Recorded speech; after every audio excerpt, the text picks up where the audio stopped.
إن الحمد لله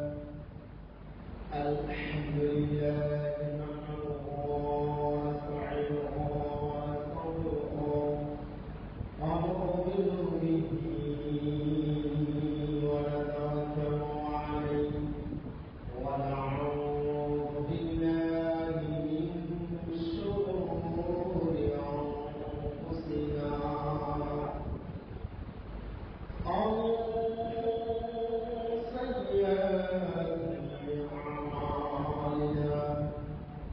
من يهده الله فلا مضل له ومن يضلله فلا هادي له ونشهد أن لا إله إلا الله وحده لا شريك له ونشهد أن سيدنا وسندنا ومولانا محمدا عبده ورسوله الذي أرسله بالحق بشيرا ونذيرا وداعيا إلى الله بإذنه وسراجا وقمرا منيرا أما بعد فقد قال الله تعالى في كلامه المجيد والفرقان الحميد أعوذ بالله من الشيطان الرجيم بسم الله الرحمن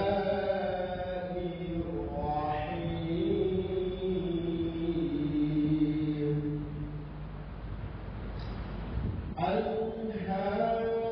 ألهاكم التكاثر حتى زرتم المقابر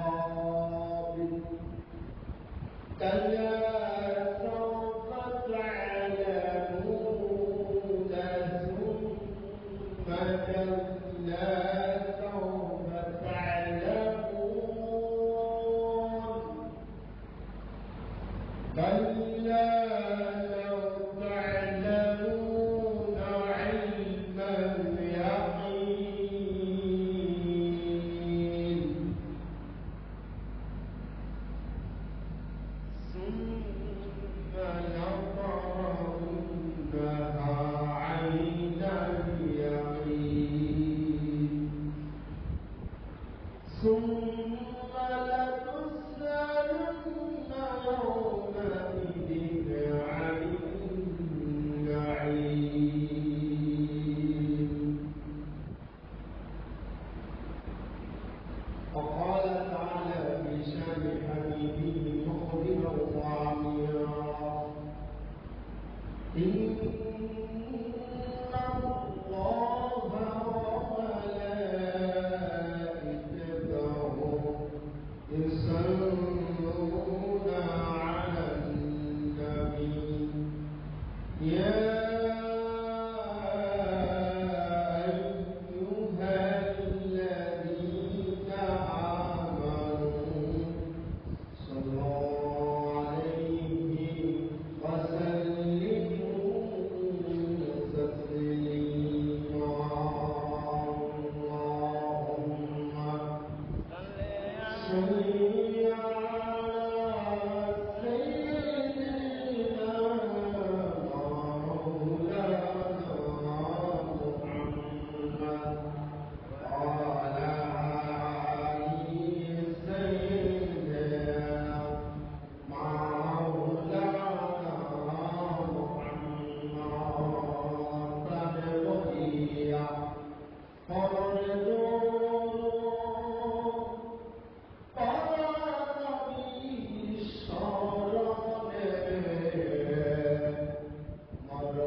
তালে দেখিতে পাইবা নবীজিকে দুইয়নে আল্লাহুম্মা সাল্লি আলা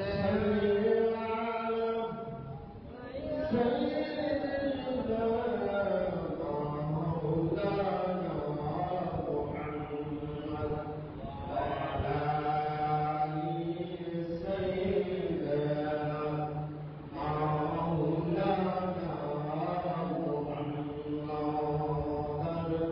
কথা সৈবক আল্লাহ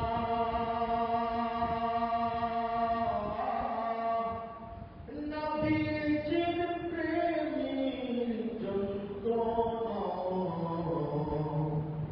আকাশ নদী দিতাগো আল্লাহ গড়িয়া যাইতাম সোনার মদিনা আল্লাহুম্মা সাইয়্যিদিনা মাওলানা মুহাম্মদ ওয়া আলা আলি সাইয়্যিদিনা মাওলানা মুহাম্মদ খলাকাল উলা বিকামালি তশরদ্দুজা বিজমালি حسنت جميع خصاله صلوا عليه وآله سبحانك لا علم لنا إلا ما علمتنا إنك أنت العليم الحكيم الحمد لله মহান আল্লাহ রাব্বুল আলামিনের দরবারে সর্বপ্রথম শুকরিয়া জ্ঞাপন করি যে আল্লাহ তাআলা আমাদেরকে বিভিন্ন জামালা থেকে পৃথক করে দুনিয়ার কাজকাম থেকে আলাদা করে আল্লাহর হুকুম জুমার নামাজ আদায় করার জন্য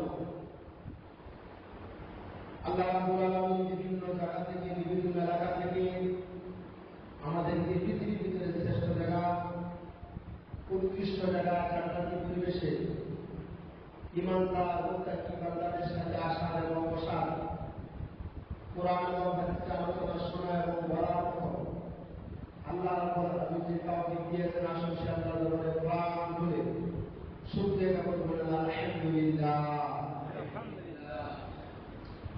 সম্মানিত মুসলিম কেরাম,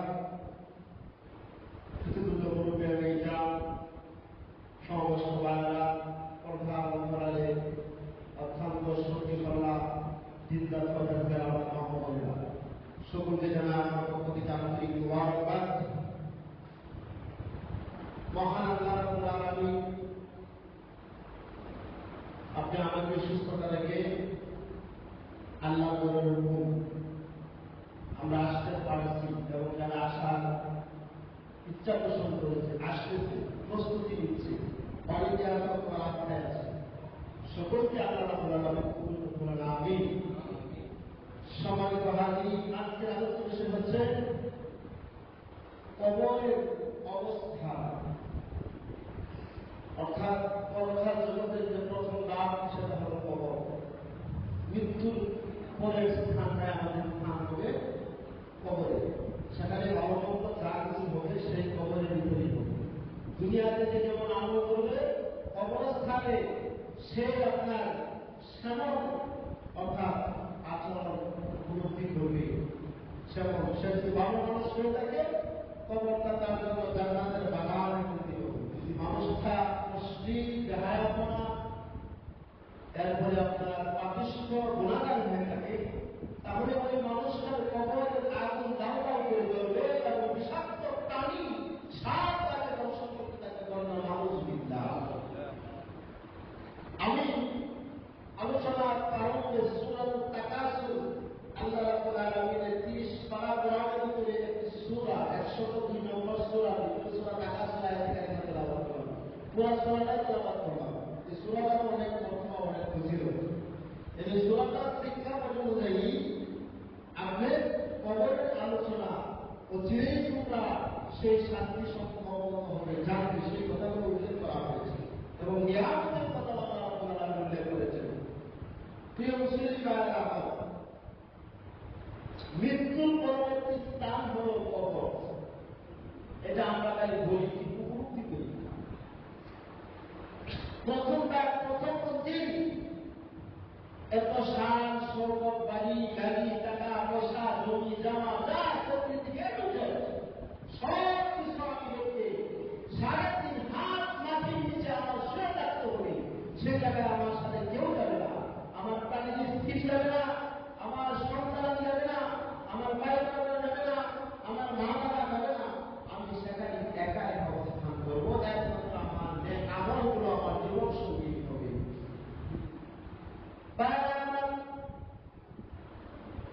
কবরটা হল বিষাক্ত প্রাণীর সার বিচ্ছুকর ধর্মকর। এই যারা দুনিয়া নামার যারা বড় হবে, সেই কবরের অবস্থানটা তার জন্য বড় হবে। সেই মানুষটা আরামে সে শান্তিতে বসবাস করবি। যদি কপায় আমরা যদি মানুষটা গুণাগার হয়, নামাজ নাই গুণা নাই, জাকাত নাই, হজ নাই, পর্দা বসে কিছুই নাই, ওই মানুষটার কবরের আরাম হবে। কবরটা তার জন্য সঙ্গীন হয়ে যাবে। মাটিয়া চিন্তা চাপা দিবে, আরেকদিকে তার শরীরের হাড়গুলো বাইরে হয়ে